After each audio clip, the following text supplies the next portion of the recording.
Bismillahirrahmanirrahim. Assalamualaikum warahmatullahi wabarakatuh.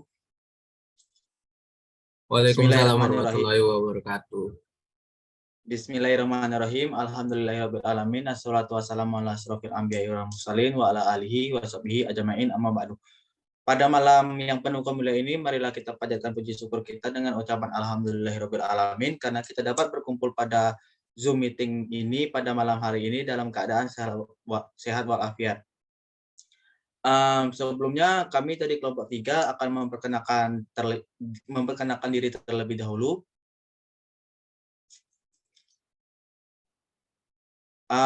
Kelompok kami terdiri dari 5 orang. Yang pertama ada Muhammad Rian Palevi dengan NIM C1C0211103. Yang kedua ada Ronaldo dengan NIM C1C021108. Yang ketiga ada Muhammad Badar Rano Bidakso dengan NIM C1C021113.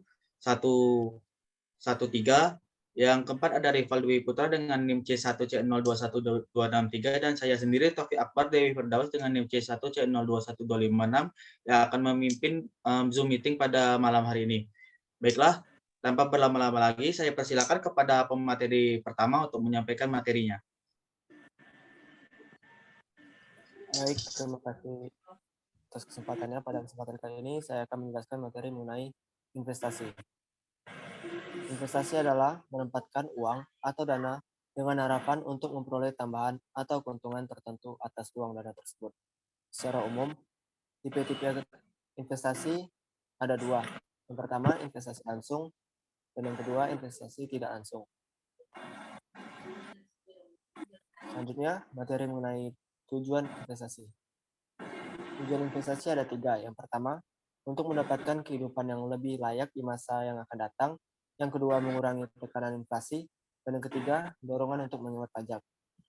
Proses investasi. Proses investasi yang pertama, dasar keputusan investasi yang terdiri dari return, risiko, hubungan tingkat risiko dan return, harapan. Yang kedua, proses keputusan investasi yang terdiri dari penentuan tujuan investasi, penentuan kebijakan investasi, pemilihan strategi portofolio, pemilihan aset, pengukuran dan evaluasi kinerja portofolio. Selanjutnya, materi mengenai risiko. Definisi risiko secara umum atau garis besarnya adalah suatu kondisi yang timbul karena ketidakpastian dengan seluruh konsekuensi tidak menguntungkan yang mungkin saja terjadi. Sekian materi yang dapat saya sampaikan. Saya kembalikan ke moderator. Terima kasih Ronald selaku pemateri pertama yang telah menyampaikan materinya. Selanjutnya saya akan selaku pemateri kedua akan menjelaskan materinya. Identifikasi dan analisa risiko.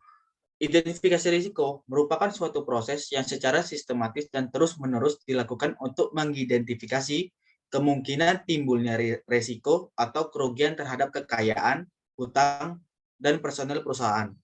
Ada beberapa teknik untuk identifikasi risiko. Dalam pelaksanaannya, identifikasi risiko dapat dilakukan dengan beberapa teknik, antara lain adalah yang pertama ada brainstorming, yang kedua ada questionnaire, yang ketiga ada industry benchmarking, yang keempat ada skenario analisis, yang kelima ada risk assessment workshop, yang keenam ada incident investigation, yang ketujuh ada auditing, yang ke-8 ada inspection, yang ke-9 checklist, yang ke-10 ada hazard atau hazard and operability studies.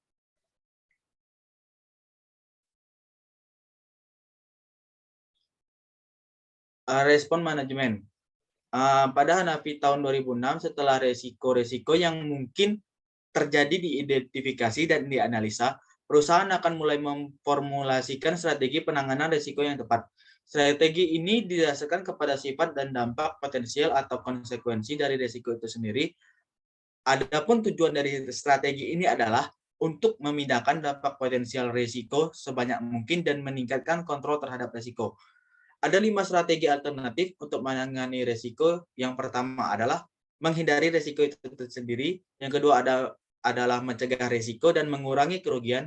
Yang ketiga adalah meresentasi risiko. Yang keempat adalah mentransfer risiko. Yang kelima adalah asuransi. Sekian materi yang bisa saya sampaikan. Selanjutnya saya persilakan kepada pemateri ketiga untuk menyampaikan materinya. Baiklah, terima kasih moderator. Saya akan menyampaikan tentang risiko dan ketidakpastian dalam pengambilan keputusan. Dalam menganalisa pengambilan keputusan, manajerial yang melibatkan risiko, kita akan menggunakan konsep strategi, kondisi alam, dan matriks ganjaran atau payoff matrix. Next.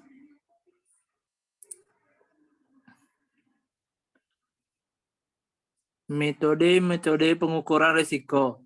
Yang pertama, metode distribusi probabilitas adalah peluang atau kemungkinan suatu kejadian akan muncul.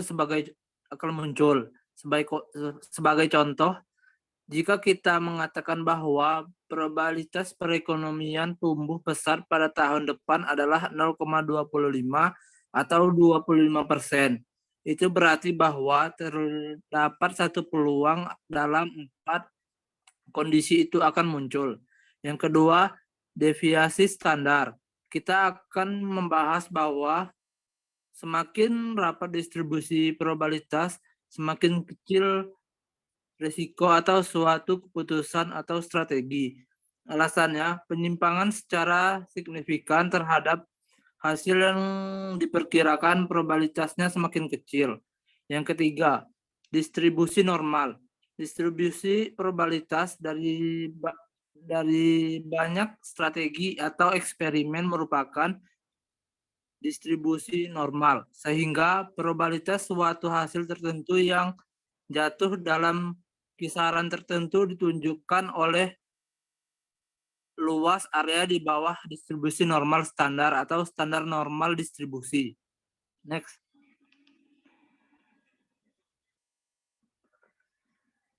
Teori kepuasan dan penghindaran risiko. Yang pertama, model kepuasan atau status fishing.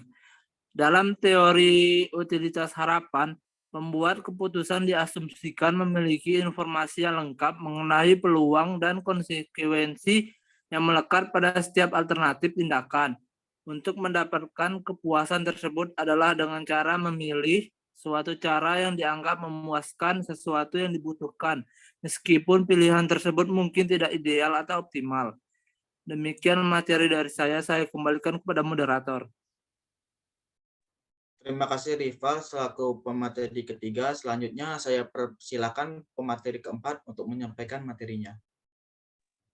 Baik, terima kasih. Di sini saya akan menjelaskan tentang metode-metode lain untuk pengukuran risiko. Yang pertama, pohon keputusan.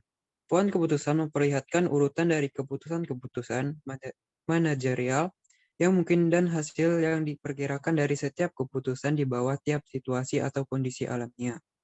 Yang kedua, simulasi. Model ini menggambarkan dalam bentuk matematis, yaitu persamaan, hubungan antara output dari komoditas dengan harganya, hubungan antara output, harga input, dan biaya produksi. Materi selanjutnya, pengambilan keputusan dalam ketidakpastian. Yang pertama, kriteria maksimin. Kriteria maksimin menyatakan bahwa perbuatan keputusan harus menentukan hasil paling buruk yang mungkin dari tiap strategi, kemudian memilih strategi yang memungkinkan hasil paling buruk terbaik. Yang kedua, kriteria kerugian minimax. Kriteria kerugian minimax menyatakan bahwa perbuatan keputusan harus memiliki strategi yang minimumkan penyesalan atau biaya kesempatan maksimum dari keputusan yang salah, apapun kondisi alamiah yang muncul secara aktual. Next.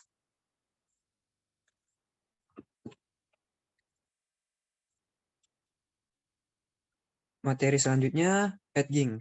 Pengertian hedging menurut Madura tahun 2000, hedging adalah tindakan yang dilakukan untuk melindungi sebuah perusahaan dari exposure terhadap nilai tukar. Exposure terhadap fluktuasi nilai tukar adalah sejauh mana sebuah perusahaan dapat dipengaruhi oleh fluktuasi nilai tukar.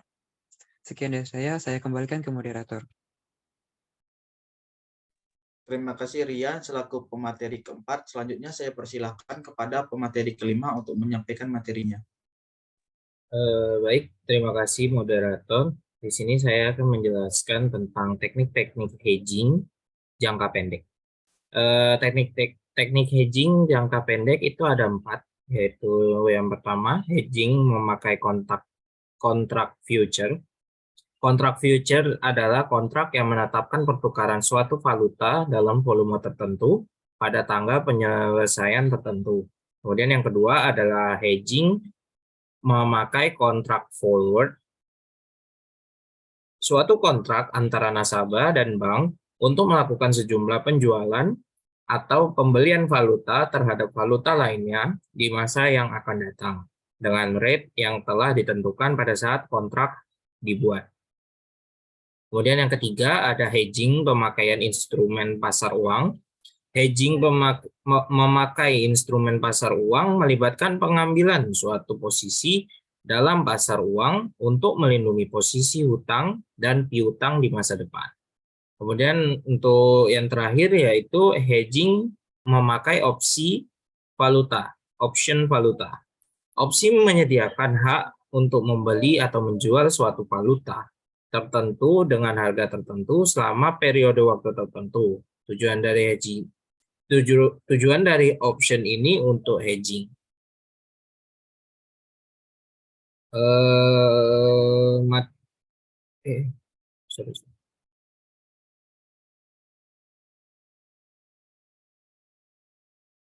Untuk selanjutnya yaitu ada teknik hedging jangka panjang.